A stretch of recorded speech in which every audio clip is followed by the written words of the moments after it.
And I beg your forgiveness, because I'm going to be speaking in English rather than Italian. So it is fantastic to be here.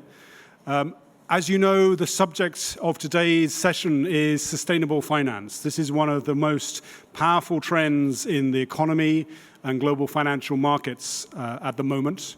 We're delighted as UN Environment to be here with our partners and colleagues from Italy.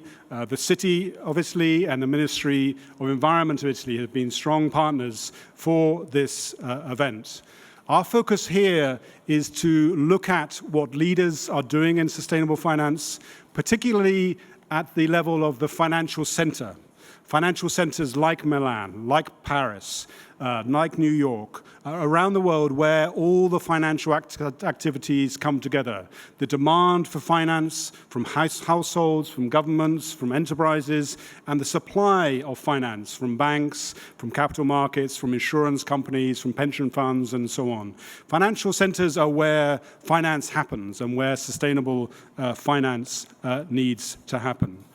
We're here at the inaugural meeting of the International Network of Financial Centers for Sustainability. This is something that has really come out of Milan. The first meeting that actually gave birth to this idea was here in Milan last February. So it's very much a Milanese idea, just like the great risotto. Now we have almost 20 financial centers who have gathered, many of them in the room, to cooperate on green and sustainable finance. I just want to mention them because it will show the great international depth and breadth that we have on sustainable finance. We have Astana, we have Casablanca, Dublin, Frankfurt, Geneva, Hong Kong, Liechtenstein, London, Luxembourg, Milan, Paris, Qatar, Seoul, Shanghai, Shenzhen, Stockholm, Toronto, and Zurich. We're very pleased to have a real A to Z. So that is the agenda, sustainable finance, the role of these financial centers. And we will have three segments to this afternoon's session. First, we'll have a welcome from our hosts, the City of Milan and the Ministry of Environment of Italy. Then we'll have a series of keynotes really looking at the policy and regulatory community from CONSOB, the regulator here in Italy, from the European Commission, and also from my colleague and the head of UNEP, Your Environment, Eric Solheim. And then finally, we'll focus on practitioners, 4 practitioners from different financial centers around the world to really give a sense of what does leadership mean. So with that brief introduction, if I may, I'd like to call to the microphone Mrs. Caparello, the city manager of the City of Milan, to make some introductory and welcome remarks. Please, Mrs. Caparello.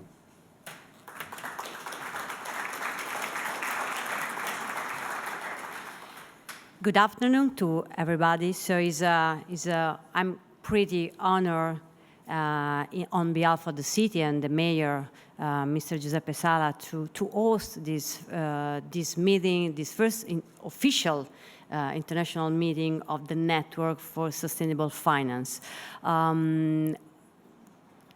Change and the complexity of the global impact on the environment, on the social development of the way we live is moving from also the keynotes of sustainability from national policy framework to cities policies. So we are pretty focused on what we can do to sustain and to support and to help the kickoff even more stronger about through the financial player in respect of the sustainability finance, in respect of an environment, of environment, which is of course the main project, as long as the social innovation, as other that probably financial player needs to have a common languages for the sustainable finance. In some other word, we need to develop a more measured result of what the sustainable finance can prove and can addict to an investment. I think that this is one of the tasks that probably this network can help in make more awareness about the importance of each investment in corporate and infrastructure, about the long-term impact on the climate and social innovation, but also on to make this instrument more and more credible to the financial system that has not yet reached the full awareness of the importance of having a sustainable financial measure and funds.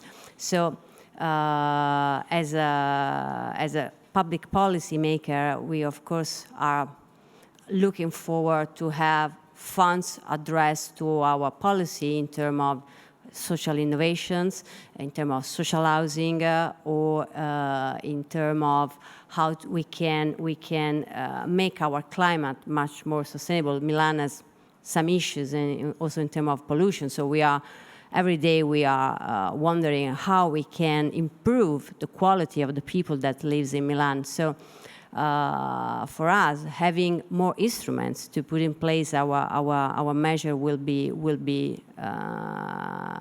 very, very important. I lead the stage to the next speaker. I think for the in representative of the Ministry of Environment, and so. Please, I will welcome our colleague to take the stage. Thank you very much, and good afternoon. Bye.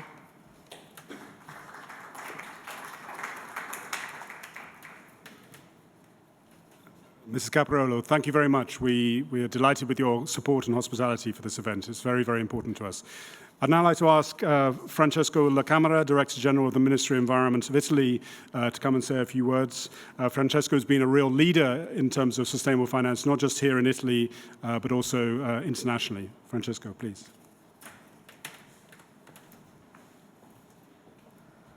Well, my first words are for thanking all the people that make us to be here in this first meeting of the international network.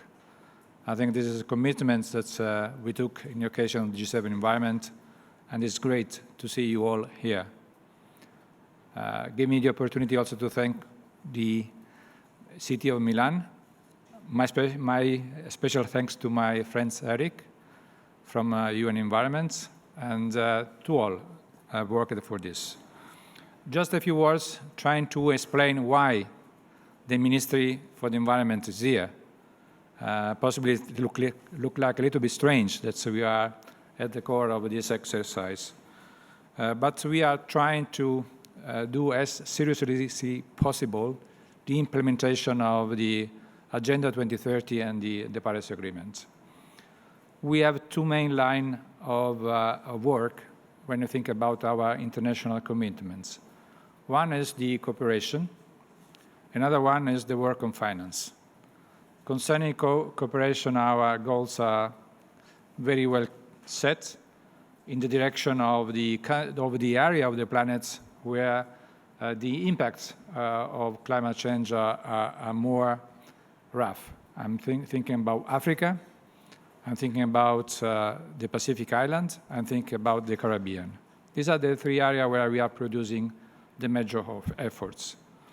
And we are trying also to have our own model in the way we do cooperation.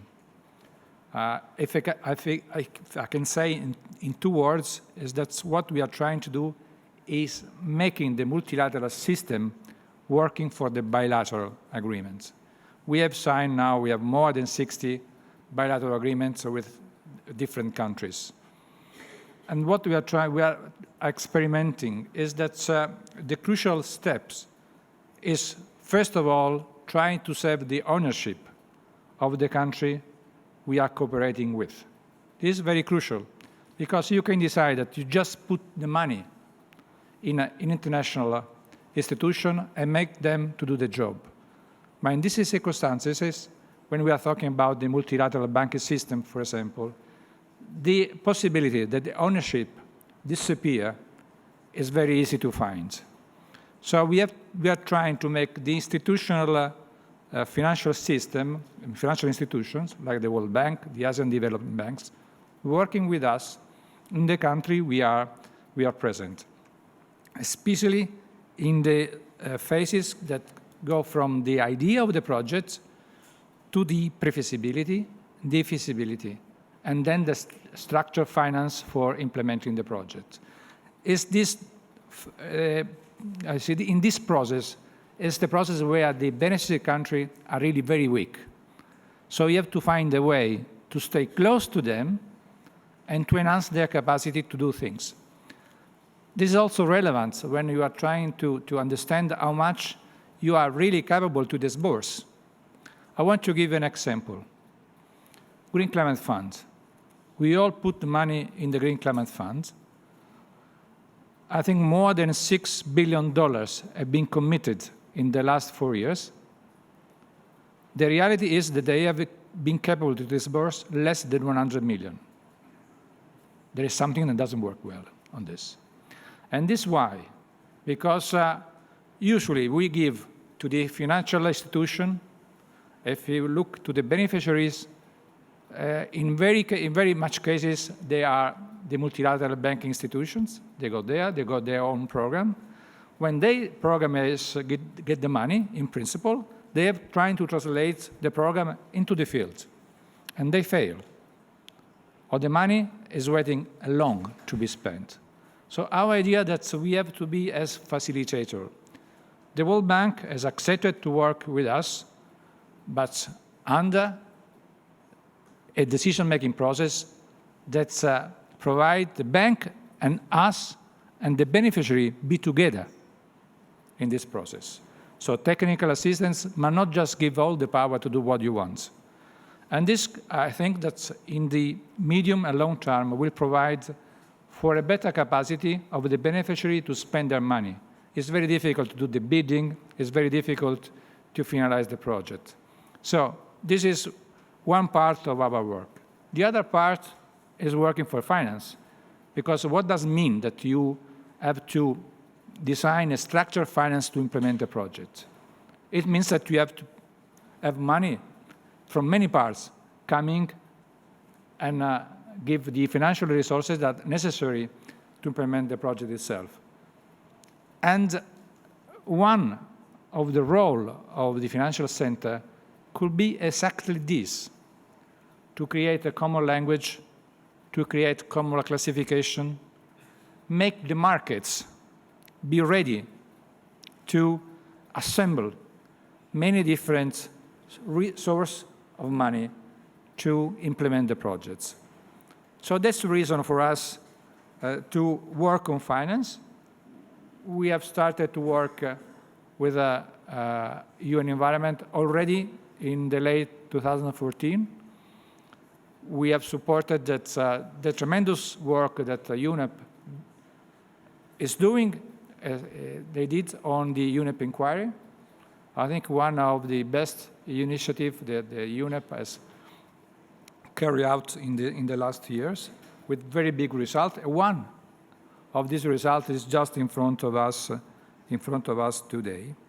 And then Eric and Nick, they are also trying to capitalize all that work, launching and working for this initiative. We have accepted from the beginning to work together for this, because there is a sense of trust in the work that the UN Environment is conducted, and if this sense of trust will remain, we will be already beside Eric and his people to continue the work they have started. So, how we will continue? I hope then in this today, you know that we have been a mixed meeting, in the sense that we have already did something this morning where we present our experience. Today, finally, there is the opening of this international network, and tomorrow will be the discussion. We are very close now to create our Italian financial center, Green Financial Center in Milan. We are very close. We have not finished, but we are very close to get this result, and so to participate fully in the international network. We are also committed ourselves to work to sustain this birth of the Italian Center, as we are ready, as I just said, to facilitate this process under which the network have to go through before to be completely in this capacity to work in itself. So, what do you say? I'm very grateful for your work. You can be confident that in a clear sky, with trust and confidence, our government will be there to support your work and working with you. Thank you very much.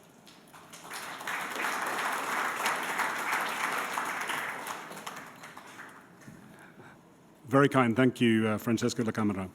I'd now like to turn really thinking about specific financial policy frameworks. And to start us, it's a delight to have Anna Genovese, who is the acting chairperson of Consob, leading market regulator here in Italy.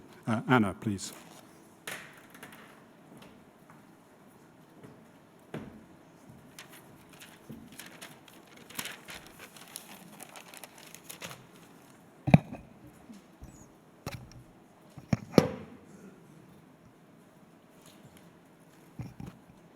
Good afternoon, ladies and gentlemen. First of all, on behalf of the authority I represent, I would like to express my thanks to the organizers for inviting me to speak at this important conference. Interest in the topic of sustainable finance is constantly growing. It is becoming increasingly clear that some of the global challenges of our area, such as climate change, environmental degradation, depletion of natural resources, together with the social repercussions they can have, are caused by unwanted effects of economic growth and require collective action and investment that cannot be put off any longer.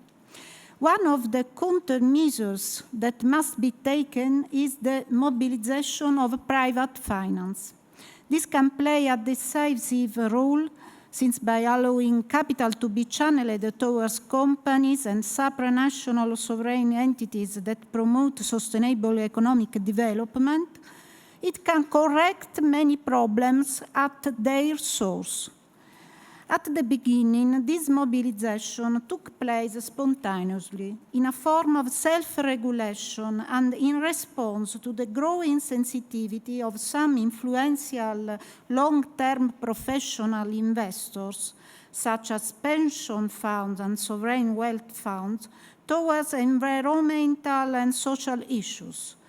Above all, due to the economic benefits of investing in activity that lead to sustainable development. In order to respond to this demand, especially in the last decade, the specific sustainable investment products, such as green bond and ethical fund, have been created. At the same time, there has been an increase of the overall awareness, not only of the impact that the activity of business can have on the environment and the social context in which they operate, but also of the economic advantage that financing sustainable development initiatives offers. For this reason, the subject of sustainable finance also appears frequently on the agenda of the most important national and supranational public institutions, who have made a commitment to come up with incentives and specific rules on this matter. Following of the World Summit of Sustainable Development promoted by UN in 2002 and the speech given by the former Secretary General Kofi Annan entitled Toward a Sustainable Future, there have been numerous initiatives in this area around the world.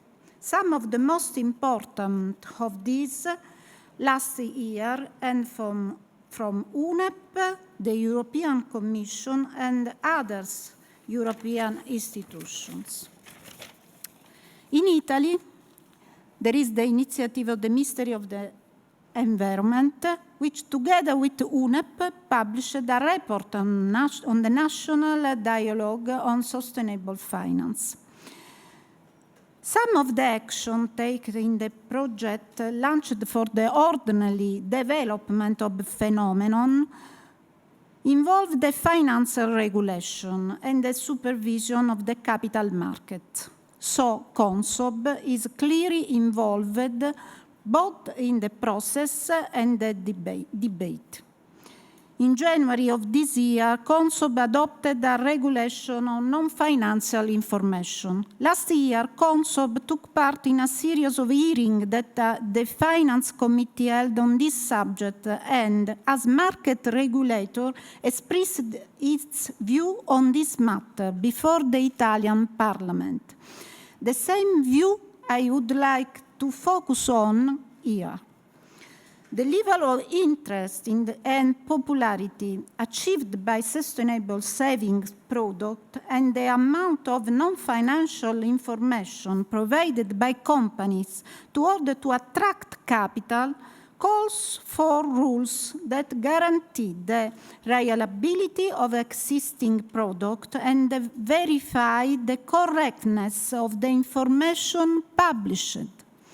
The emerging and the transnational nature of the phenomenon, however, require a gradual, multifaceted, and integrated regulatory approach. With this characteristic, regulation can be a useful support to the development of sustainable finance. This gradual, multifaceted, and integrated network can already be seen in a EU regulatory approach, and this is an encouraging sign. Let's look first at the gradual nature of the approach. Here we should consider that at the moment the majority of rules that exist, which have come from EU, relate only to certain aspects of this matter. For other aspects that are more general and have greater impact, the European regulator has begun to take action, but is still in the analysis phase. Moving on the multifaceted nature of the approach, we need to consider that the distinction that has been made between green bond and other sustainable investment products. For green bonds, self-regulation could be adequate, at least with these products are brought by professional investors who are able to apply effective reputational sanction to issuers who prove unreliable. The case of ethical fund offered to the retail public is different. In this case, there is no possibility of an effective social sanction in the event that the investment doesn't achieve the ethical purpose stated on the offer documentation. Public oversight, therefore, does seem necessary. From the standpoint of integrated approach, consider the proposal for the reorganization of the responsibility of the three European authorities in the field of finance, banking, insurance, supervision, and pension funds, contained in the document dated 20 September 2017, prepared by the European Commission, highlighting the need for a coordination supervision of sustainable finance in order to increase its positive impact to the environment.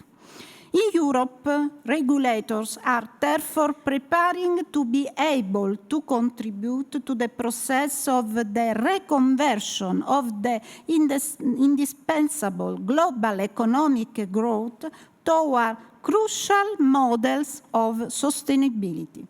There are great expectations on this matter, both with Europe and behind. Also at IOSCO level, there are great expectations regarding what will be taken from Europe in this field. So, for the future, the role and the importance of public regulation of this phenomenon in general seems destined to grow and to have a positive influence. Anyway, today, two aspects of sustainable finance are in Italy already regulated and directly involve CONSOB, ethical funds, and no financial information, allowing us to identify those aspects on which regulation already has an impact and those on which more needs to be done. In Italy, a formal public regulation with enforcement by CONSOB, as I said, covers ethical funds. The obligation of those who set them up and distribute them are to provide the information in the offer documentation, and CONSOB is called upon to monitor this disclosure obligation. But there are no provisions that regulate the use of the environmental definition by fund managers, or that restrict the investment policies of this fund in the implementation of truly sustainable projects. Also in the case, the role of supervision is left to self-regulation and in particular to the guideline drawn up in 2004 by EuroSIF, the European Social Investment Forum. Voluntary compliance with these guidelines, however, is not very common. It is therefore possible that some ethical funds carry out a mixture of activities, does not respect the exclusivity requirement laid down by EuroSIF guidelines. There is also no guarantee that the sustainable investment product adhere to the purpose to which it was produced, placed on the market, and defined as ethical.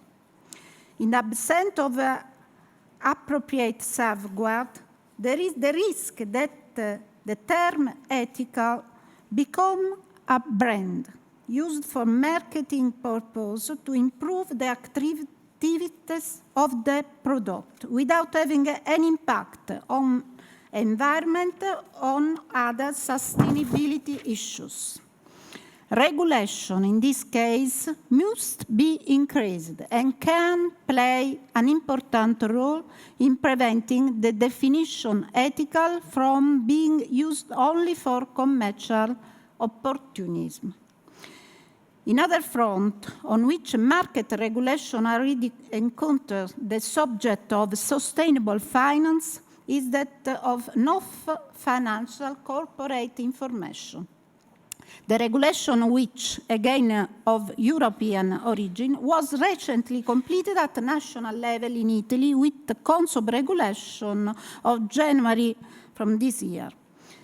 The legislator identified CONSOB as the administrative authority responsible for issuing detailed rules and supervising a total of about 250 companies, in addition to those who choose to voluntarily comply with this regulation. The drawing up of no financial information remains the responsibility of the company's administrators, and the legislator has recognized the wide margins of flexibility to this process. In its own regulation, CONSOB has maintained this flexibility, recognizing that experience gained by companies in the preparation of social report. CONSOB has also tried to mitigate the additional cost of the company concerned considering that they are already facing significant costs due to this new reporting obligation. However, these costs appear to be largely offset by the benefits that the non-financial statement can generate, both in terms of the transparency of corporate communication to the public and in the term of the adoption of genuinely sustainable conduct. From this point of view, the introduction of a non-financial information document can also encourage the growth of the demand of sustainable finance product. In any event, in the next few months and the coming years, CONSOB should play an important role in the process because we'll be able to assess the effect of this regulation and to test in the field how and how much regulation can contribute to the crucial common goal of sustainable finance, combining economic growth, meaning more wealth and well-being in society, and sustainability that allows the good result achieved with growth to be maintained in the long term. Thank you for the attention.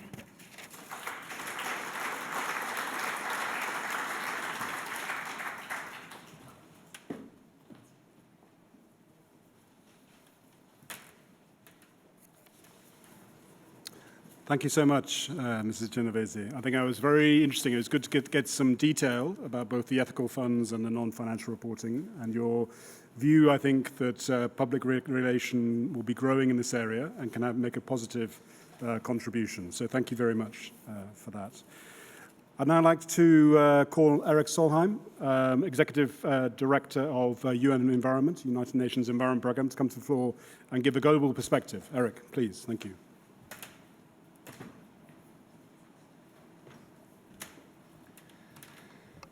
Thank you so much, Nick. This is truly a historical moment. Nearly all, or at least a huge majority of global financial centers coming together here in the vibrant city of Milan, financial center of Italy, to form a global alliance for the greening of, for the sustainability of financial centers. I mean, it's history in the making, and it's great. I'm very proud of being here. And I'm sure that we will all be proud when in the future we can tell people we were there when this was formed, because this will have major impact. But it's also a symbol of the change in the world. The development model which we nearly all follow can be described more or less like this. We unleashed the forces of the market. We make sure there was some vibrant or successful state. We industrialized, and we put pollution and smoke into our surroundings. And when we were choked enough not to accept this anymore, we started acting on it. The idea was first we become rich, then we start acting on the environment or climate. And until very recently, this was the model. It may even to some extent have been a reasonable model because there were hardly any alternative. Now we are with the turning point where we are moving into a completely different model, where we integrate development and environment, providing affluence and taking care of Mother Earth into one and the same policies. 2017 can be seen as a turning point. We just in UN Environment released a statistic for 2017. It showed that in the year of 2017, we put more solar energy into the global grid than coal, oil and gas, and nuclear together. What a change. No one thought it possible even 5 years back. People said that all the great international institutions we have to take care of this, they all said the change may happen in 2040, 2050, yes, but the urgency and the speed no one predicted. And now solar can compete with coal for new energy everywhere in the world.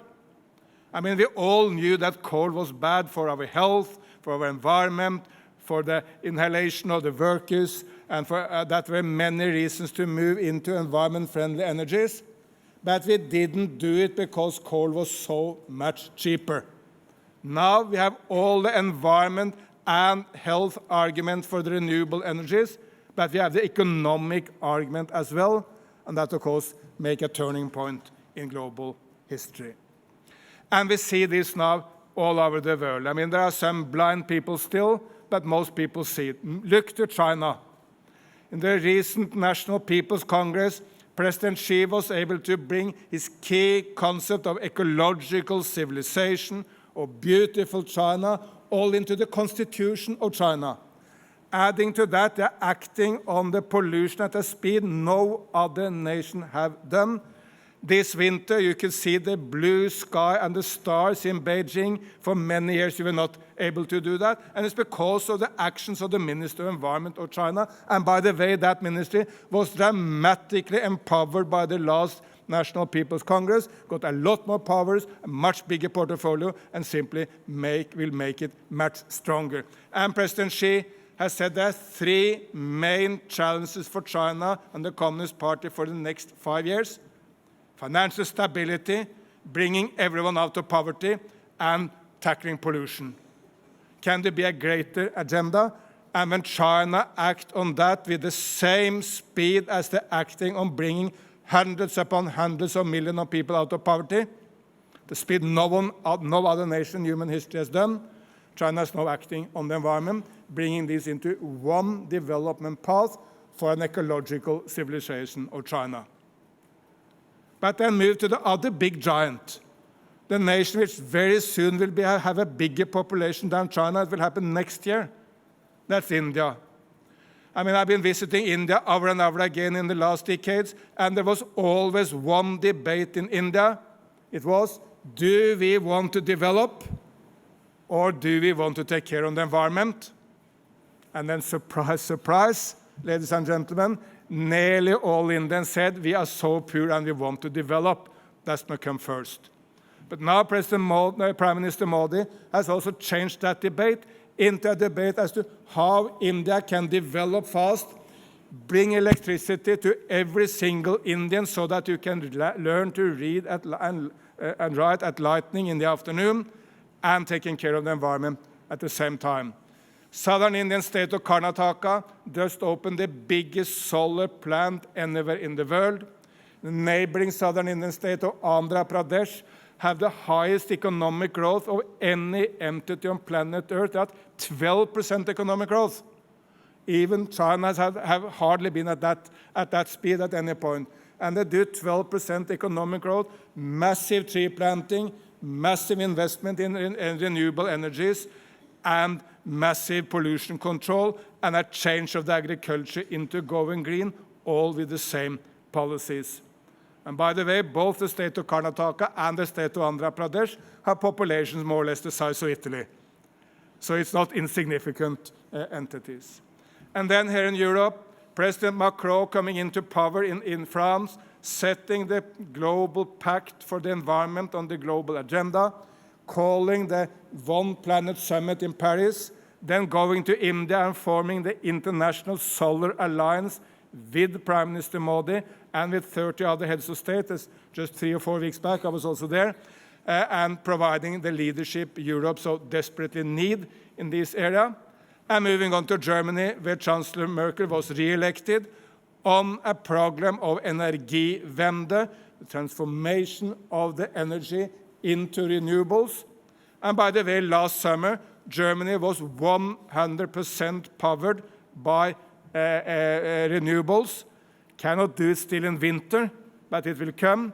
And neighboring Denmark was more than 100% powered by wind energy alone. And if you want to move to United Kingdom, if you read the history books, they will tell us Industrial Revolution happened first in the United Kingdom around 1780. Why did it come there? Well, the United Kingdom had an abundance of coal, and they had waterways to transport the coal around. China was much more advanced at that time than the United Kingdom, but these were the reason why the United Kingdom put the entire globe on the way to prosperity. Coal in abundance and way of transporting around. Now the United Kingdom is phasing out coal. There are 2% coal in the energy mix. The United Kingdom recently formed a global anti-coal alliance with Canada. So the nation which brought prosperity to humanity based on coal is now spearheading the lead out of coal, of course, with China, India, Germany, France, and so many other nations. So I will claim we are at the historical turning point from the old economic model. First we get rich and first we pollute, and then we start fixing the problems we ourselves have created, into what we really want to set with the Sustainable Development Goals. That's what they're all about. Bringing prosperity for everyone, bringing every human being into the global middle class, by doing it such a way that we are not harming Mother Earth, but we're making Mother Earth, the ecosystems, even more beautiful. And of course, the reason why we're here, at the core of this transformation is finance.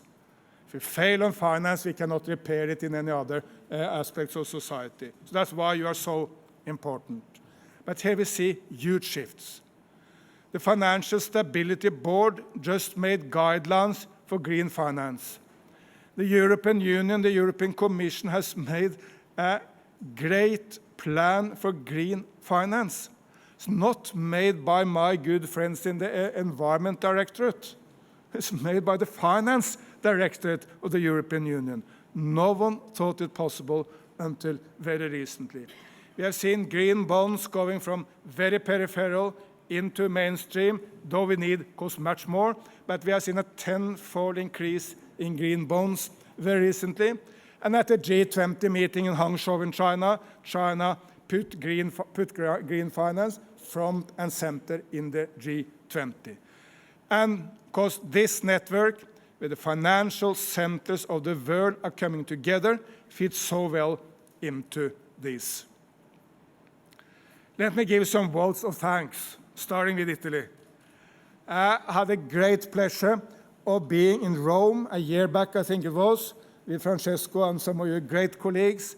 It was the Minister of Finance, the Ministry of Environment, and the central bank, the Banco d'Italia, coming together in a national Italian dialogue on green finance. That's really great work.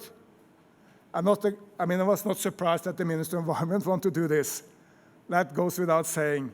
But until very recently, it would have been very hard to get any Minister of Finance anywhere in the world into such an endeavor. You made that trick, bringing the environment community and the financial community and the central bank together in a national dialogue. Thank you for that. Then you put green finance front and center in the G7 process, which Italy led, so it's in Bologna for that meeting. And now, as a follow-up of that, we are all really coming together here in Milan. So Rome, Bologna, Milan, Italian leadership. It's not just Italy. Casablanca. Let me tell you that 3 years back, I was in the World Bank in Washington. Now, some of the guys there, if you look around the world and you want to see a prime example of a nation which has turned around its energy mix into renewables, what will you suggest? Because I need to speak about nations who do well. They said, very difficult, but maybe Morocco. Morocco has launched some of the biggest solar initiatives in the world, so it fits very well into this, that Casablanca was the first meeting of this group of people. So thank you to Morocco, and thank you to Casablanca. And then finally, thank you to Geneva, who has offered to host this initiative and to provide a secretariat for it, and has also done exactly what we want, bringing the private sector and the public sector, the local governments of Geneva with the federal government in Bern, together behind this, exactly what we want to see. When I came into UN Environment a couple of years back, I had many changes I wanted to see, but I think one was more important than any other. We in the United Nations need to embrace the private sector in a completely new way. Historically, United Nations and the private sector were very, very separate entities. We didn't really work together. There is any reason to believe that without the technology of the private sector, job creations of the private sector, the outreach of the private sector, the vibrancy and the brains of the private sector, we will fail in our endeavor to create a sustainable planet. We need you. UN Environment is hosted in Africa. There is 1 million young Africans joining the labor market every month. Every month. They all have the same ambition as Nick and me. They want a job, want a proper job, they want a well-paid job, they want to provide for a family, they want some meaningful things to do in their life. Who can provide for this? Only the private sector. At the moment, of course, most Africans go into informal private sector work rather than the formal, organized private sector. Some will be able to work in the public sector, yes, but the majority of the jobs need to be provided in the private sector. So we want to embrace the private sector, want to work with you. We know that the private sector has made mistakes. So have we. Who are the people without mistake? How much have they achieved? So let's work together on the basis that we together, United Nations, governments, and the private sector, want to take this planet, which we have got. It's the only we have. There is no other planet. Let's take that in the only direction we can take it. There is no other plan towards a sustainable development path, bringing jobs and prosperity to people, bringing everyone out of poverty, but also protecting the rainforest, the great waterways, the deserts, the mountains. My challenge to you was very well covered by the other speakers. We want the financial centers to compete, for sure. That's natural, and it gives also a lot of advantages. But we also want you to cooperate and work together, to find a common language, to learn from the best examples so that we all can improve, simply to set a global financial green agenda and do that together, while at the same time you compete for business. And secondly, we want you to help us and work on getting the big money into the green investment. A lot of the debates in the UN has been about the small money, the aid money. It's needed money. It may leverage the bigger money. It may do some things which private money cannot do. But the big money is in the private sector and with you. You see digital banking, but still the big financial sectors is in places, and the places are your places. So let's work together on this great agenda. Finally, this month was the 50 years anniversary of the death of one of the greatest human beings I can think of. It's 50 years since Martin Luther King was brutally murdered in Memphis, Tennessee, in the United States. One of his most famous quotes goes like this: "Darkness cannot drive out darkness. Only light can drive out darkness.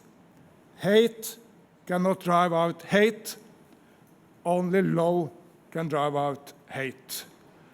I will claim that this new, exciting agenda of taking care of Mother Earth and protecting for our people, that's the agenda of lightness and the agenda of love. So let us be inspired by Martin Luther King. Let's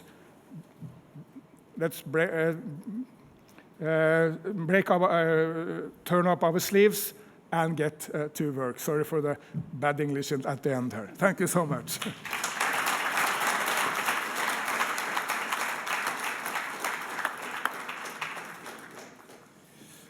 Eric, many, many thanks. I think we'll be rolling up our sleeves a lot. You mentioned China, I think clearly one of the leaders in terms of green finance, but also you highlighted the European Union and the work of the high-level expert group and also the European Union's action plan on sustainable finance, which came out last month. You highlighted that actually the leadership of this came from the Finance Directorate. So we're particularly pleased to have Ugo Bassi, who is Deputy Director of DG's FISMA, the Financial Services Director from the European Commission, to give your perspective. Ugo, please. Good afternoon, ladies and gentlemen. Thank you, Nick. Thank you for the invitation. I'll try to stick to the 10 minutes which have been allocated for my remarks. And just to explain the reason why I'm here. And the reason why I'm here is precisely to show my support to the network, the international network, to encourage and to wish you very fruitful work tomorrow, and to give you, yet again, if necessary, a proof and an evidence of the commitment that the European Commission is having and will have in the near future to the particularly important work stream of sustainable finance. I have the privilege, as Nick said, to be director of the Directorate, which is in charge of the big project of Capital Markets Union, and which is yet another big project, which entails a number of different actions. Sustainable finance started a few months ago like a small work stream within this big project. And I can tell you that after a few months, I had to put every day more and more people working on it. And today, I can say that we have probably one of the largest teams that I have the honor and the privilege to lead is dealing with sustainable finance. The big work, which has been very important work, which has been carried out by the high-level group, which was created last year, was immediately transformed into concrete action, and in particularly in an action plan. When I say immediately, I'm meaning really after a few weeks. So once the high-level group delivered its report, we immediately transformed this very important report into policy actions. So a few weeks ago, we adopted the action plan, which has been mentioned, which announces in turn a number of other actions which we will implement in the coming weeks. Very important date will be May, when we will present our first legislative initiative, which is for us basically, I think, the starting point, which is the proposal on taxonomy. Why? Because if we want, like we want, to put the private money at the service of the planet, like President Macron said when he came in Brussels to present our action plan and to comment our action plan, if we really want to make sure that we manage to channel and reorient private money, because the public money won't be enough if we want to achieve the objectives that we want to achieve. If we want this, we have to be clear and we have to know exactly what is green and what is not. So the first step will have to be to identify a taxonomy which clearly defines what is green and what is not, because the consequences will be enormous. If, for example, one of the consequences that we have in mind, to be checked, to be evaluated, to be assessed, of course, in terms of cost-benefit analysis, if you want to envisage a green supporting factor, and I'm sure everybody knows what we're talking about here, it means lower capital requirements for banks, for example, investing in green products, then we have to be sure that we know exactly what a green product or a green bond is, because we cannot give gifts for free. We just have to be sure that those who are rewarded are those who are making efforts in the direction that we all would like to see. So, all in all, the work has just started. It is an historical moment, I agree. It is pretty historical, I would say, that my directorate has been in charge of this file, which traditionally would have been dealt with mainly by the environmental people. This has been emphasized by the previous speaker pretty clearly, but it shows really, and I will conclude on this, that the Commission has taken an informed decision to occupy a political space and to be a leader in the implementation of the Paris Agreement, especially in an historical moment where some other big jurisdictions like the US are lagging behind, in particular in this area. And I think that the political choice made by my political masters, I personally believe, is the best one, I think, or the only one which could have been taken. And I, my colleagues, and all the people involved are going to work on this intensively in the coming weeks. But, and I come to the main point and to the beginning of my intervention, I think that this cannot be a top-down approach. This needs to be done with the help of everyone, with the cooperation and the contribution of everyone. Every actor needs to play its role. The European institutions have to play their role, and we are playing it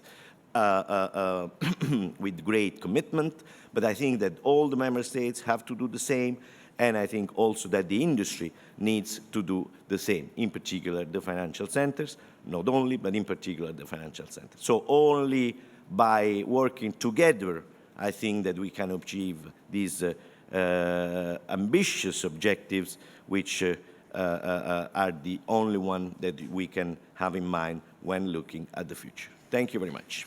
Bye-bye.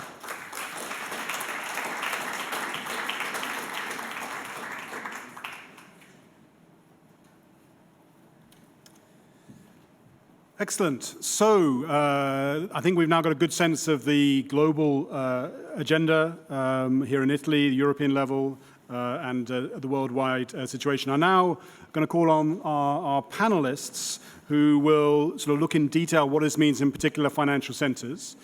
And as I do so, I'd like you to get ready because there's going to be a Q&A session. And I want you to think about the things you're going to ask of our panelists as they come up. So first, Xing'an, who is the chair of the Shenzhen Green Finance Committee, Stephen Lonan, the Chief Executive Officer of Sustainable Nation Island in Dublin, Syed Ibrahimi, the Chief Executive Officer of Casablanca Financial City Authority, and then Nicholas Nigley, Director General of Economic Development in the Canton of Geneva. So please, if you could come up to the floor, please. Thank you.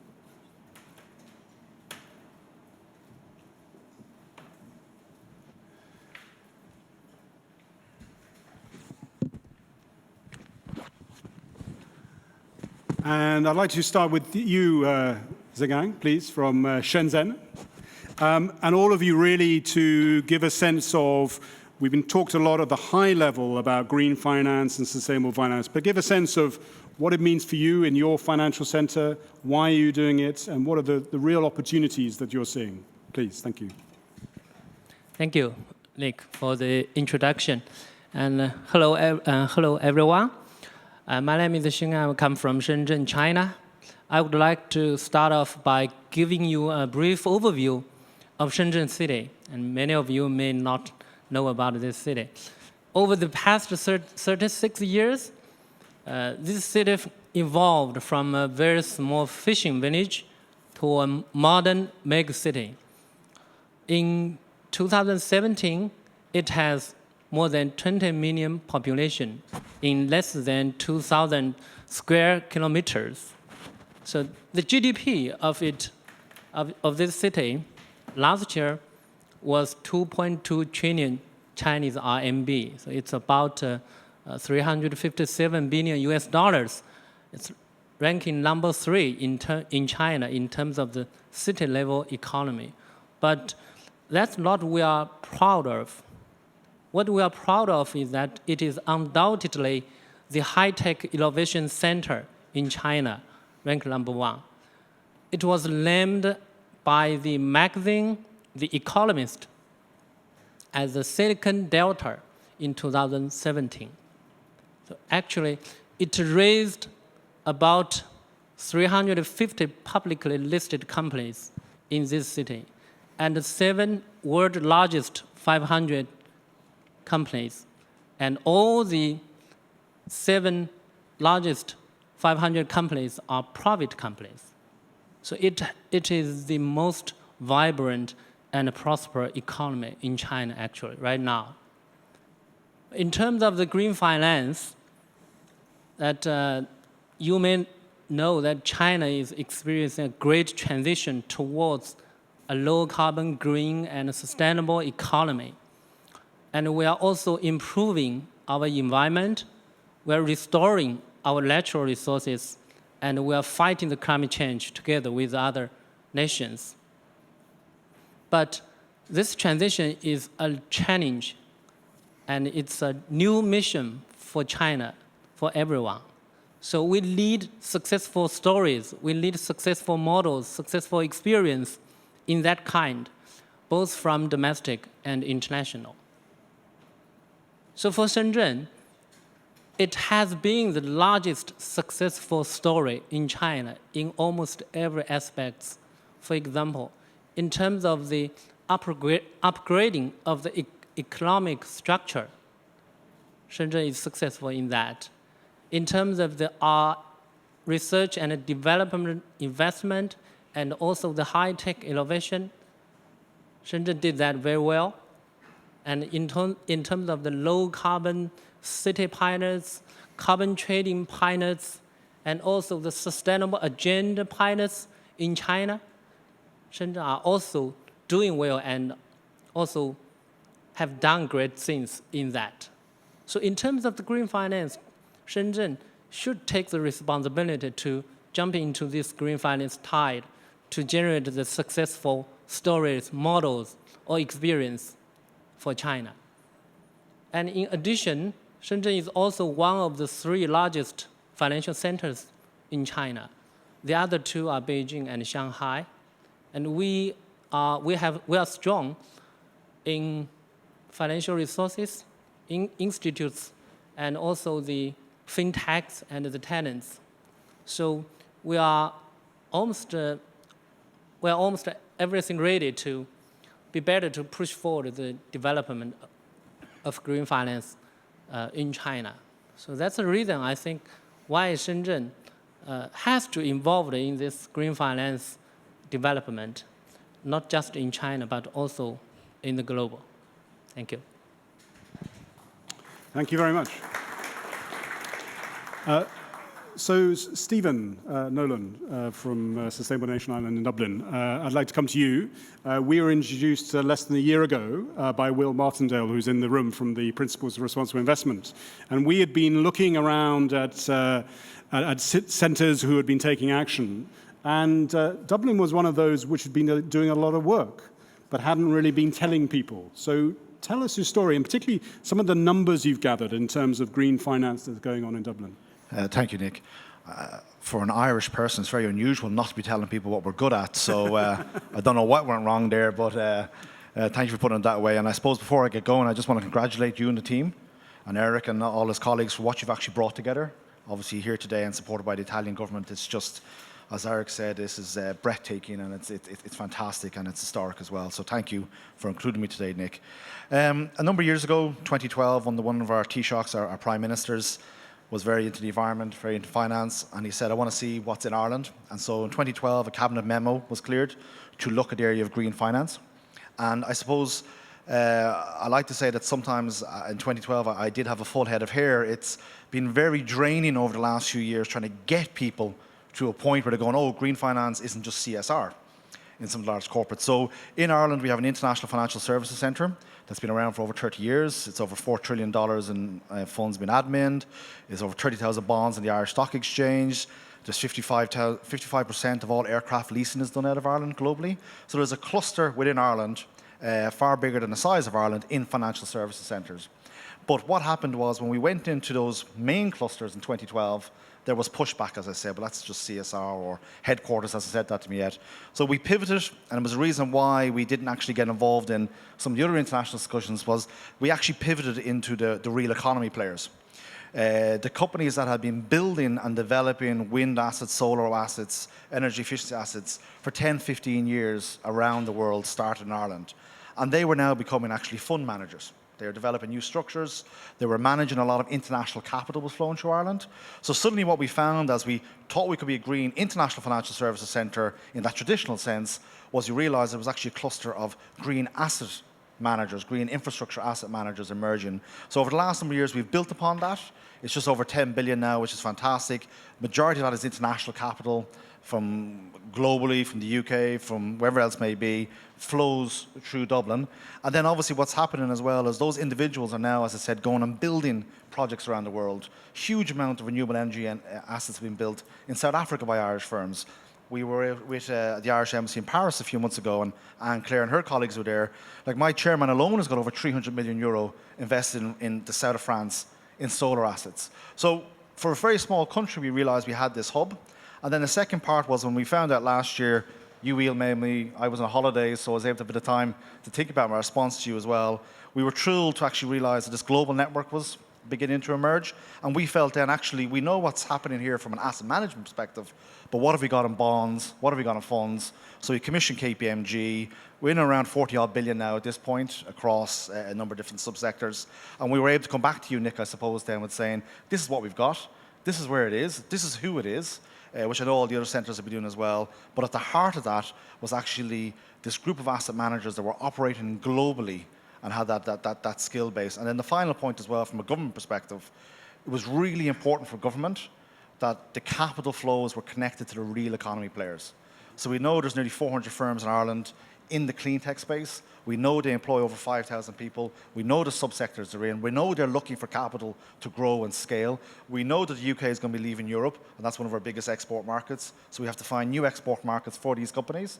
So in summary, it's great to be involved in this network, because we do believe, from an Irish perspective, to grow this space, to mobilise, as Eric said, we actually all do need to collaborate while we compete as well. So it's terrific to be here today, Nick. Great, Stephen. Thank you very much. Thank you. Thank you. So, Saeed, if I may, come to you, Saeed Ibrahimi. Again, thank you to you, and thank you to Lamia Mazuki, who I think really helped turn a nice idea into a real network at the meeting you hosted in Casablanca in September. That was a really remarkable event. And I think I'd like to salute your ambition that actually made that happen. So you've already been called out, Morocco, as one of the countries that are making the change. Casablanca is not just serving Morocco, but I think has ambitions to serve Africa. So your thoughts about what this green finance agenda means for you, not just in Morocco, but Africa, would be very, very interesting to hear. Thank you. Okay, thank you, Nick. First of all, I would like to extend my thanks to the organizers and to the United Nations Environment Programme. Nick, Mark, and all the team are doing a great job, and I would like to thank them for launching this network, which is really very important for the future, as Eric said earlier. Well, the ambition of Casablanca is to become a regional leader for green finance. Why? We were talking about Shenzhen earlier, and its $350 billion GDP. Morocco is quite small, and we are a small country in a big continent, which is small in terms of GDP.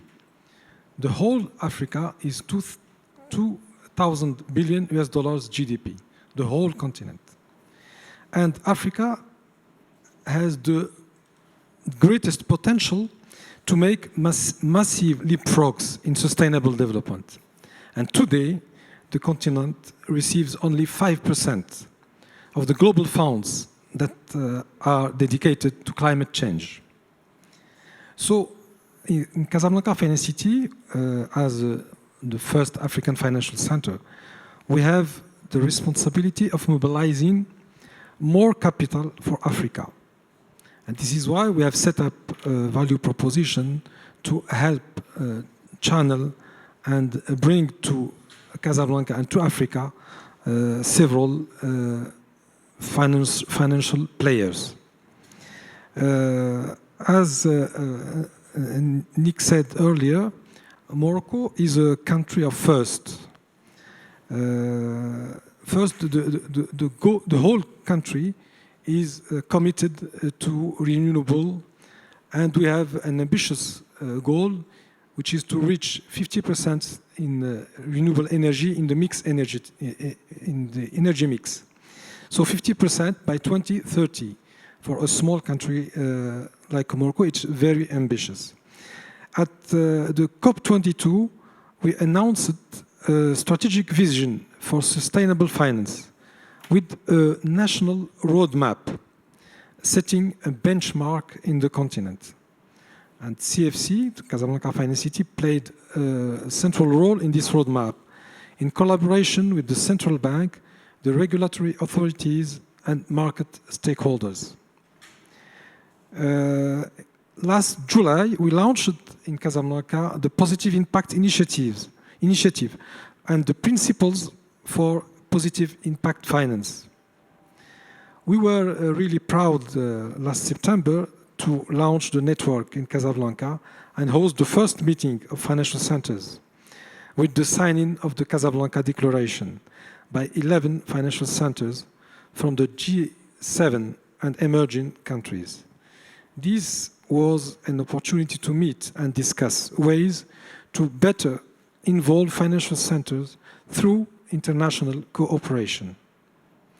And on December, Moroccan authorities, alongside with UNEP, launched the Principles for Sustainable Insurance to involve the insurance sector in promoting sustainable insurance and development. So we have a real ecosystem today which is dedicated to green finance. Our aim is to channel and scale up international green investments to the continent, and we try to promote and catalyze green initiatives in Africa. In the future, we will continue to expand our ecosystem to key international players in green finance in order to serve Africa. And we have set up a code of ethics for our members to monitor the implementation of the Sustainable Development Goals and engage all our business members. Maybe I will stop here, Nick, and get back to you later. Thank you. Very interesting. Thank you very much. I think this code of ethics sounds very interesting to actually incorporate the Sustainable Development Goals. Very, very interesting development. I think something similar we heard from CDP here in Italy this morning. So very interesting development. So turning to you, Nicholas, if I may. Geneva obviously is our home in Europe, your environment. So we're delighted to have you here. But I believe that Geneva also has a financial center. So maybe you could tell us a little bit more about that and the particular aspects, social, environmental, that are active in Geneva. Thank you. Thank you so much, Nick, and thanks to the organizers for this great event. We are delighted to be here, both as a member of this great network, but also as the host of it. And I'd like here just to take the opportunity to thank the executive director of UNEP, Eric Solheim. Thank you so much for your confidence, for your trust.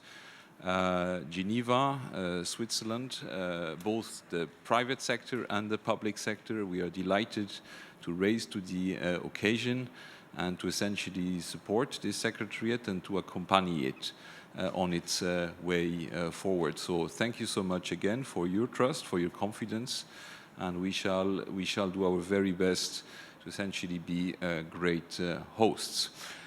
Nick, you spoke about financial center, but I think I need to first perhaps enlarge the picture slightly, because Geneva is, and I listened very carefully to my colleague from Shenzhen here, he spoke about the size of this amazing city. Geneva is essentially the exact opposite. It's a very, very small territory, but within that very small territory, there is a density of leading actors in the field of development, in the field of humanitarian engagement, in the field of environmental engagement at the multilateral level, but also in business, which is unrivaled. And I think this is what makes this place special. You literally can walk from one place to the next and meet your colleagues, maybe across the lake or not even, and essentially find solutions to your problems. Now, you mentioned the financial center, Nick. The ecosystem, the sustainable finance drive is more than a decade old. We have been pioneers in ESG engagement. There is a diversified expertise in the field of impact finance, development finance, green and microfinance. We have a research hub through academia, both within the University of Geneva and the Graduate Institute of International Studies, which are leading when it comes to research, and this is really important if we want to change management theories and portfolio investment theories. We have to essentially have academia on board. These people are leading on these fields.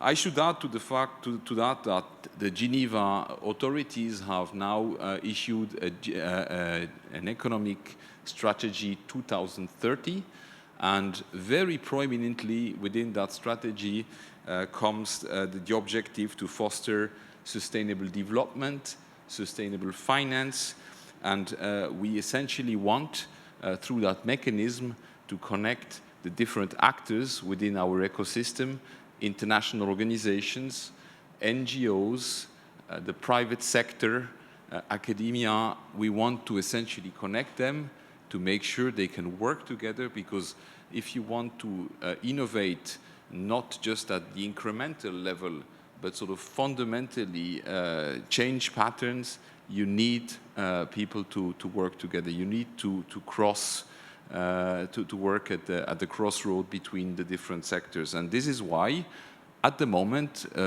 we are preparing a mapping of the sustainability actors within our ecosystem, within Geneva. This will be presented next week, in fact, and we will therefore have a much better idea of all of the actors present on our territory working on this. We then have an association, the Sustainable Finance Geneva Association, which is very active indeed. They are meeting more than 400 members, 40 institutional players part of this, and all of these components I mentioned, the international, the local, the business, the intergovernmental, the NGO side, essentially will work more and more together for us to progress. Fantastic. So in a few moments, I'm going to come to you. I just wanted to put a couple of questions from what we've heard earlier. Much of the discussion, not necessarily here on sustainable finance and green finance, goes on this whole question of the digital revolution and fintech. And I'd just like to ask maybe you, Stephen and Xing'an, I know that you've been thinking about applications of blockchain or other areas of fintech. Maybe just give us a little detail about what you've been doing in those areas. Thank you. Thank you. Actually, Shenzhen is also a city with a lot of fintech startups and big companies. So it is one of the most important fintech area in China. And also we are trying to apply the fintech into the green finance. There's one member of Shenzhen Green Finance Committee specialized in fintech development and application. Currently, we are conducting a research project that trying to digitalize the third-party verification process and the whole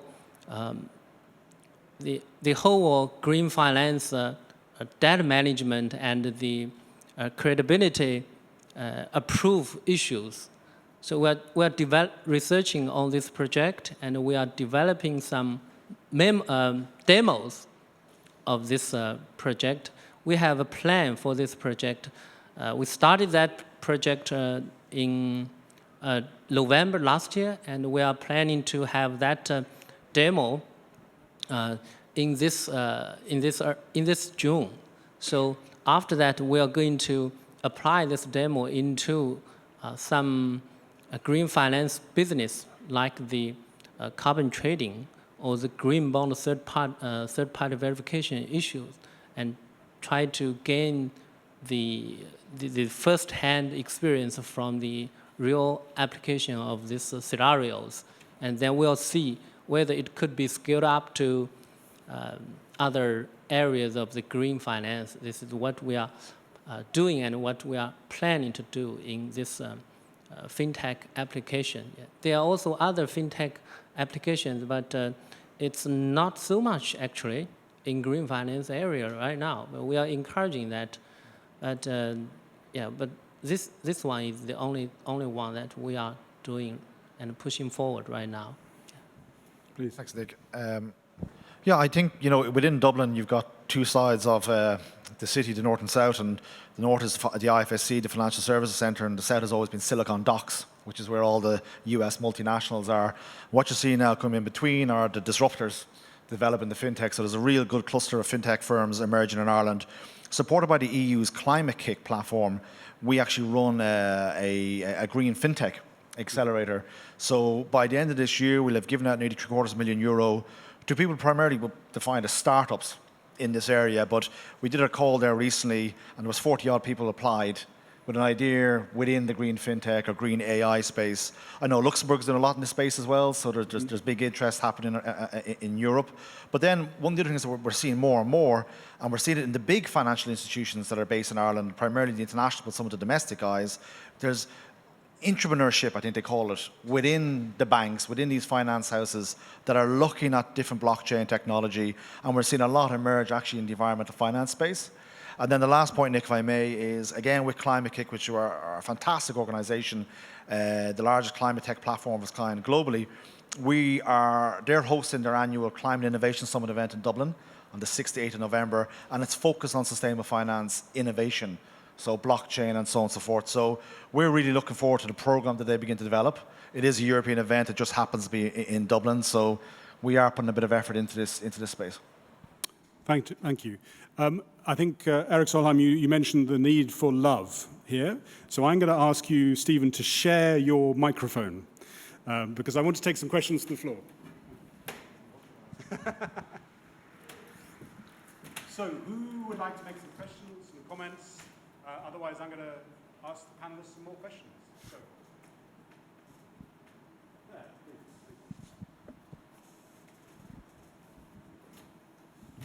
please. I'm happy to break the ice. I'm Mark Halley from UN Environment and part of the team that's backing this network up.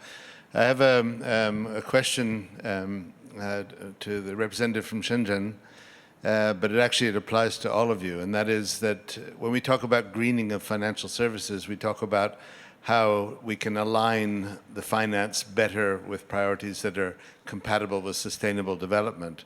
But you could also look at it from the perspective of the city.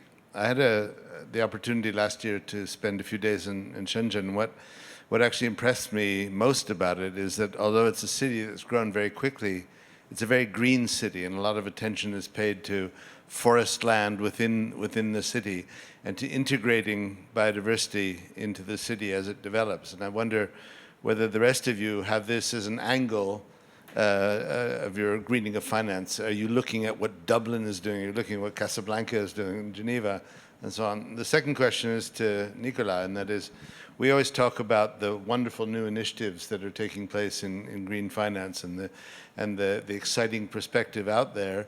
But of course, all of us have parts of the financial sector that are dragging behind, that aren't yet sort of on the agenda.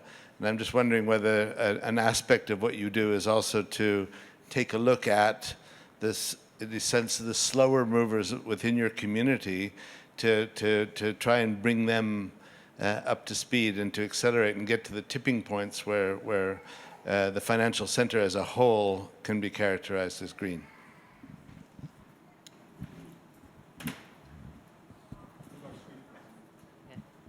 Thank you for your question. Actually, for Shenzhen itself has some characteristics that is very unique. First, the city is quite low carbon. Its public transportation has already been using the renewable vehicles by far, by this year, by the end of last year. So it's almost 10,000 renewable vehicle buses running on the city every day, let alone the subways. So it's quite low carbon currently, but this city has a very strong environmental protection industry, actually, because there are a lot of environmental technology took their birth in this city, because there are a lot of policy supporting and also the talents, a lot of talents there. So we are considering to make this environmental protection industry growing faster and bigger, and make the influence, make their business to the whole nation through the support of the green finance. I think this is a way that we're using the green finance to supporting the growth of the green sector and make the benefits for the whole China. And another feature is that this is, as I just mentioned, this is a high-tech innovation city. A lot of other green tech innovations happen there every day, but they are very small. They're startups. And how to incubate and grow those startups, maybe make them the next giant in terms of green industries. And this is another issue we are considering to try to using the green finance to help these startups. And this is what we are thinking that in terms of this, help this city more green. Yeah, thank you. Thanks. Nicholas, Saeed, and then Stephen. Thank you. Thank you so much. First of all, I think there is another ingredient we really need if we want to transform the world. And I think, Eric, you spoke beautifully about love and light. I think we need passion, very clearly. I mean, if we really want to get this moving, we have to be passionate about it. And I think we have to show that sustainable development, sustainable finance is, for the lack of a better word, really an exciting or a sexy topic. And I think that's the sort of thing we need to communicate. So there is a communication aspect which is quite important to me here. To come back to Mark's question on early adopters and people essentially sort of following, I think that's the case everywhere. You will always have people sort of like leading and others sort of, you know, coming behind a bit. But I think the excitement of moving towards, you know, new opportunities, new ways to do things is really, we can feel it. I'm meeting entrepreneurs each and every day, and I think, Eric, you spoke a bit about that as well when you introduced the session. Nowadays, they don't just want to do money. They just don't want to do just well financially. They want to change the world positively. This is amazing, and I think we have to capitalize on this. Tech is obviously helping, and instead of just doing tech for the sake of tech or tech for money, we in Geneva, essentially, because of our heritage, because of our network of organizations, we essentially go into a niche, which might become less of a niche in the future, which is we really get into this segment which is going for tech for humanity or tech for life. Mm-hmm. You know, tech solutions are great, but they have to serve a purpose. And they have to serve the many rather than the few. And we as well do have some fintech companies, tech companies generally, and we believe that with associating technology and development issues, development agendas, and sustainable finance, we can do great things. There is a project at the moment in Geneva to set up some sort of, for the lack of a better term, set up a NASDAQ for social and environmental projects. This is how we think we should move forward. And this is going to be where the discussions we are having about policies are meeting the tech solutions. Blockchain was mentioned, smart contracts obviously are going to help. These are the sort of things we are thinking about, but we have to also not just think about the technical solutions, about the policy issues, but also about how we communicate this. We really have to change the narrative and be passionate, positively passionate about it. I guess with this, lots will accelerate their adoption of these new trends. Regulators obviously will have to follow, or better said, to intervene positively as well. But from what I've seen, I think there is a very, very encouraging trend happening at the moment, and that certainly will do its part as well. Thank you. Saeed, would you like to make a comment at this stage? Well, a small comment on back to Mark's question. In Casablanca, you know, we are starting a new business district dedicated to the financial center. And in this area, which is quite large, 100 hectares, 50 of them are dedicated to green spaces. So this is an initiative from us. But the city as a whole has to go further in the future to put Casablanca in a real trend for green and renewables. Just briefly back to Mark's question. You know, Ireland suffered a pretty dramatic slowdown a few years ago, and so everybody stopped building. And what actually happened then was a lot of pent-up demand, especially in commercial. And so what you've seen in Dublin Docklands the last few years is around €3 billion being invested in new buildings, some apartments, but most commercial. And a lot of that commercial has been taken up by big US and other European firms, but also some small Irish firms. And what's been very interesting, those firms have demanded that those buildings are built to the highest energy efficiency standards, the lowest carbon footprint they can have. And so within that 3 billion, we did an analysis, 600 million of that 3 billion was being spent on green economy solutions within the, which is quite staggering for a small area that is Dublin Docklands. And I think within that, what we then created, that was an initiative called Docklands 21. And we want to have Dublin Docklands be one of the smartest, most sustainable business districts in Europe by 2021, underpinned by this new build. But then we're going into the old build with the City Bank and State Street and all these guys, and they're doing the exact same, retrofitting old buildings.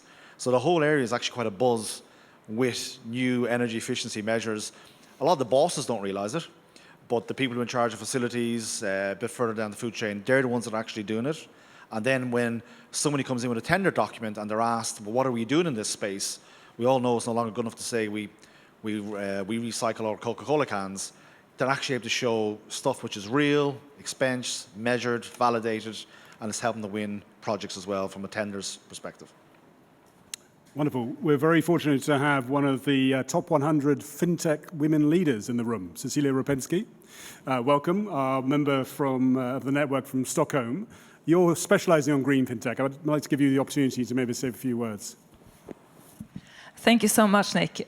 For not being a techie, I thought it was very interesting to be qualified as one of the 100 top women in fintech. From Stockholm Green Digital Finance, we're an independent center. And our mission is to advance and accelerate green finance and green investment through the application of fintech innovations.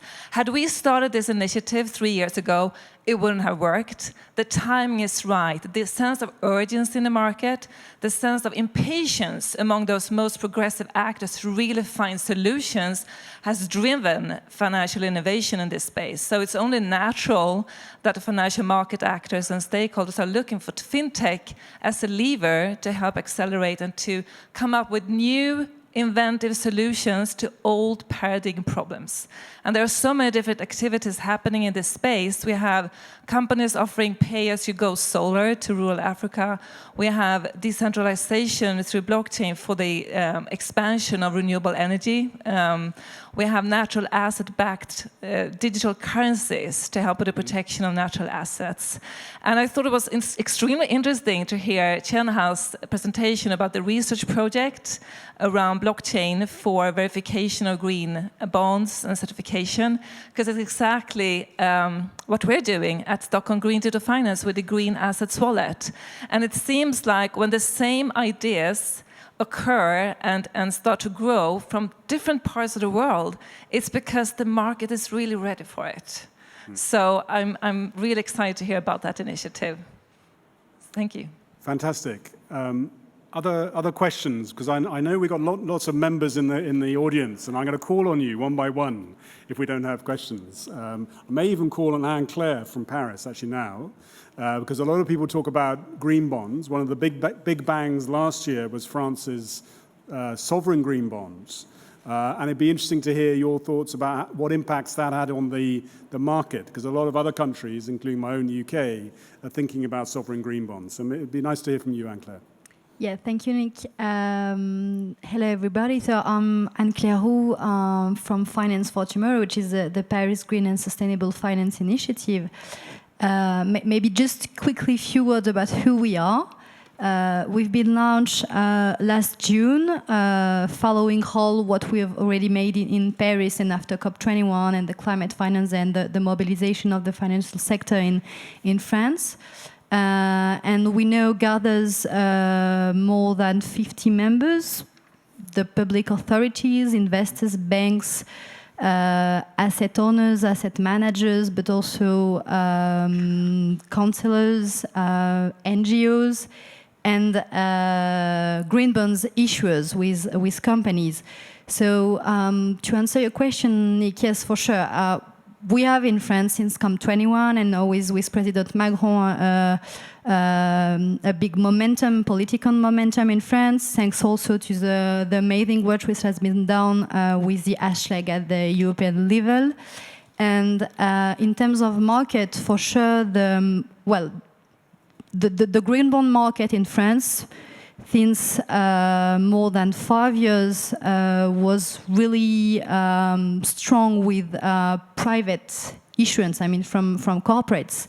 And the first big sovereign green bonds from France has led the market for sure, and it will allow, we expect, more and more green bonds issuance and green investment, because we also think that green bonds investment is important, but maybe there is also some other way to develop some other green investment and green tools.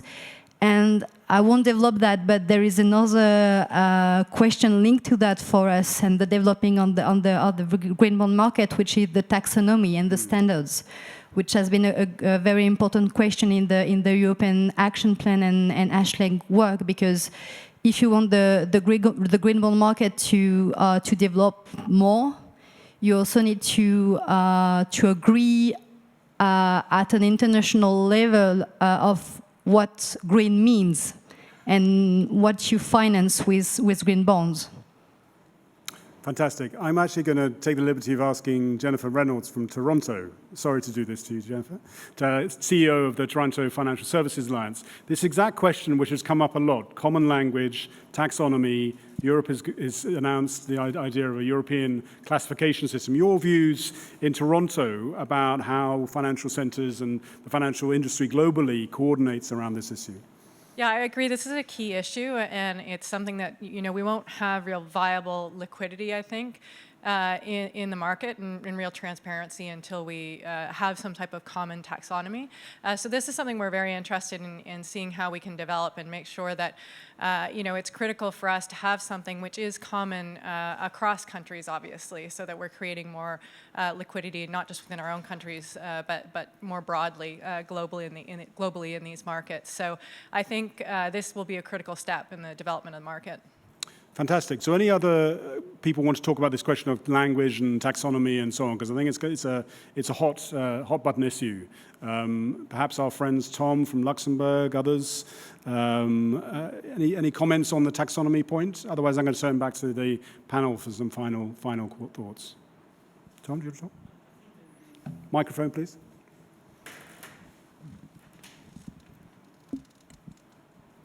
I think Ugo Bossi has said it, the taxonomy is really the basis on which everything will build the standards and so on. I think in Luxembourg we've been working on this aspect for quite some time in the sense of helping, let's say, helping create standards or pushing standards, or helping companies to let's say, to achieve their sustainable finance goals by creating labels, but also the Luxembourg Stock Exchange with the Luxembourg Green Exchange, which was launched recently. So it's really looking at initially at a voluntary basis to help financial institutions, issuers, asset managers, let's say, to reach their sustainable development goals and reach investors on an international basis. So I think that's one of the aspects that we're looking at. Fantastic. Before we close, I think my eyesight can just see our friend Kong Wei, who's the convener of the Green Finance Committee from Shanghai. As Xing'an said, there are a number of financial centers in China, Shenzhen being one on the Pearl River, Shanghai being another. And it'd be great to hear from you. And then I also believe news out of Frankfurt yesterday, which we might hear from Carsten. Thank you. Kong Wei, please. Thank you very much. I would like to briefly introduce our organization. Basically, I think there are a couple of old friends since we initiated this network from last September in Casablanca. I'm honored to also present it here. As you know, Shanghai is the financial center of China traditionally, and in recent Hainan Boao Conference, our President Xi also announced a couple of new open door policy. I think Shanghai would play a very important role for this. And we would like to strengthen our cooperation with UNEP to play two roles. One is for bridge, develop the financial center roles domestically, especially cooperating with 5 pilot green finance developed zones. We would like to cooperate with them to expand this experience to the national level. In addition, we also would like to bridge for the domestic experience in connection with international experience together to develop this green finance concept, as you mentioned, from concept to practice in a deeper practice. So I just mentioned this, and I hope in the near future we can have, after this inauguration, we have more work to do together to promote this big issue together. Thank you very much. Thank you. I've got Carsten Löffler from Frankfurt to speak. Does anybody else like to make any comments before we close? Of course. Please, Carsten. So hello, and thanks, Nick, for the opportunity. I represent the Sustainable Finance Cluster in Frankfurt, and actually we have the situation that we ended up with 2 initiatives being founded last year, and we found together just yesterday. So I think that's a great effort that was made and we achieved, and basically that's a cooperation of the public and the private sector. So we have very strong interest from the Frankfurt-based financial institutions here, but it was kickstarted actually by the federal state of Hesse that is responsible for overseeing the Frankfurt Financial Center. One of the main aims, and please allow me a few seconds for that, is that the perspective of the Sustainable Finance Cluster in Frankfurt is very much about mainstreaming sustainable finance to the financial sector at large. It's not about staying in a niche. See, this is then true, and that connects also to the taxonomy question. We should be a bit cautious about how we define a taxonomy. When we think about a path, a trajectory to 2050 and to virtually a zero carbon environment, we should be cautious and mindful of that. This way is not the dark green, about dark green only, but it will be a bit wider than that. I think that is pretty important. Thanks. Thank you, Carsten. And then Davide Damaso from Milan, please. Thank you, Nick. I have a question, a point that has been mentioned both this morning and this afternoon, but maybe our panelists can further elaborate on that. And this, the relationship between financial center and the rest of the country. Typically, financial industry tend to concentrate. That's why we speak of financial centers, because it's the places, the physical places where everything collapses. But nevertheless, I see the need to use the power of finance also in the peripheral areas. If I think of countries like Italy in small scale or China in large scale, I see few financial centers which are very, very advanced, very, very developed, while the rest of the country is not following at the same speed. So my question is, how do you think a financial center can drive a, say, homogeneous development of the country? That's a great question. I think if panelists could give their sort of final comments around that, particularly so in a sense closing this gap between Wall Street and Main Street, if we use that New York term. So Nicolas, maybe starting with you. Thank you. Thank you. I think it's a fascinating question. In fact, our goal should be to stop talking about sustainable finance at a certain stage. We should just simply talk about finance and assume that everything of it is indeed corresponding to long-term interests and long-term, sustainable ways forward. I think that's exactly what your term is. That is the goal, and we have to essentially spread that mantra, for the lack of a better word, as quickly as we can, because there is an urgency. And I think I have to come back here to this point made by Eric at the beginning. No, I mean the transition towards a more sustainable and inclusive society or societies is just urgent. We can't wait another 100 years for that. So we have to work very hard on this. I'm not sure I'm the best placed to essentially talk about how the financial centers can essentially inspire the rest of the country, because in Switzerland I would argue that possibly the rest of the economy has made steps towards sustainability before the financial centers went there. That being said, and I've hinted to that in the beginning, there has been a tradition to move sustainable finance forward, especially in Geneva, because of that international, link, which is very, very strong, which is very deep and very ancient, essentially. We have started with microfinance before everybody else, in fact. We are still managing about 1/3 of the world's microfinance funds. But I think finance, at the end of the day, is the blood of the economic system. No, if suddenly the institutions, banks, asset managers set the tone and start saying, well, you know what, this is the way forward. These are the new conditions for which we're applying to lend out money. This is what you have to do. At the end of the day, the trickle-down effect is going to be relatively significant. After that, I believe personally very strongly it's an education element. The education element is fundamental, and I wouldn't sort of stop my definition of education at just like kids. I think we are moving into, in this 21st century, we are moving into an era where education is lifelong.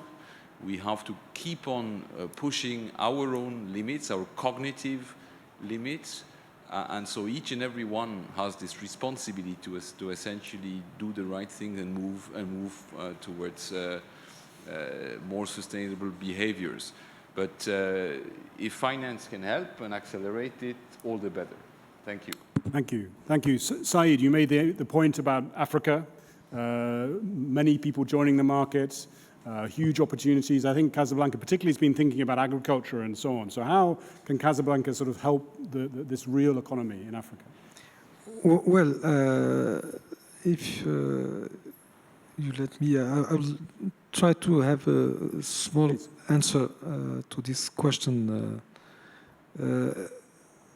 Casablanca has been an endeavor at the country's level, not only for the city. And from the beginning, we intended to play the role of a forcing device, meaning that we experiment some tools, some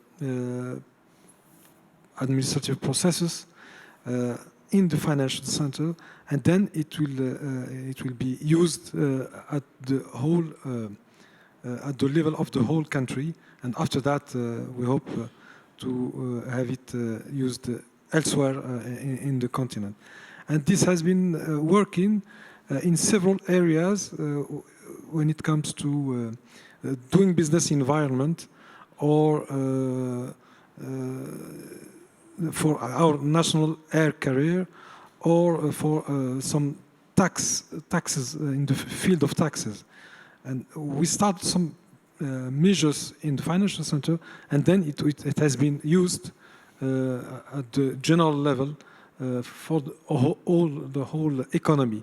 And I guess this is a role a financial center can play in a developing country to upscale the practices in the economic environment. No, thank you. I like that metaphor of the forcing device. Thank you. I'll be using that. Thank you. Xing'an, your final thoughts, please. I'm always thinking about how to grow the green economy or green sectors, because I think for the financial centers, you have to combine the advantages of the financial centers with the advantages of the other areas, like maybe you call it economic hinterland areas, you know. And for the financial centers, the advantage is that the capital, the human resources, the expertise, including the financial expertise and also the high-tech expertise. But for the other areas, I think their advantages are low-cost labor, low-cost land, or low-cost other production materials, you know, every elements like that. So I'm thinking that we're trying to do in Shenzhen is that we wanted to use our capital to support the development of the high-tech innovation and try to industrialize those high-techs in the other areas, not in city of Shenzhen, you know, because then the production would be at the other areas, the sales, the marketing, the application of those products will be in other areas. The jobs will be created in those areas, and the tax also be received in those areas. I think that is what we are trying to do, yeah. Thank you. Stephen, the final word, please. Thanks, Nick. Very briefly, Sustainable Nation Ireland is not just a green financial services centre. The mandate we have is we're focused on green sustainable finance. We've also helped the industry establish sustainable and responsible investment forums to focus on ESG. We have a whole sustainability skill net platform. And then we have a thing called 2 Degree platform, which is our industry initiative. And what we've basically done, quite basically, is looked at the life cycle of a company from, you know, when your mom and dad are going to help you with an idea with a few quid all the way up to a big multinational. And we actually have products and services all along the way of a life cycle of a company that help company accelerate out of a startup idea or catalyze as they scale. And what we've done very importantly with that, we think, is we brought along the investment community as part of that program. So the investment community co-funded with us, because at the end of the day, and this is more the domestic Irish investment community, the banks and so on, at the end of the day, they are looking for deal flow. And if any way you can actually help de-risk those investments for them through your program, mentoring, nurturing, whatever it may be, they will be more likely to put capital into it. So we haven't got it completely right, Nick, but what we've done is just create a very basic model, made sure the financiers are in the room with us and working with those entrepreneurs at a different scale to deploy capital into them when they need it, when the financiers think they can get a return. Fantastic. I think that's a really important message, bringing together these two sides of the pie. So that's fantastic. We started a little bit late. I've stolen a few minutes of your lives. We're ending a little bit late. I would like to say some thank yous. Thank you to all our speakers, to our panelists, and also thank you to our hosts, City of Milan, Ministry of Environment of Italy, to the local UN Environment team, Elena Merlo and Davide Dalmaso. And I'd ask you to join me in thanking the panel. Many thanks.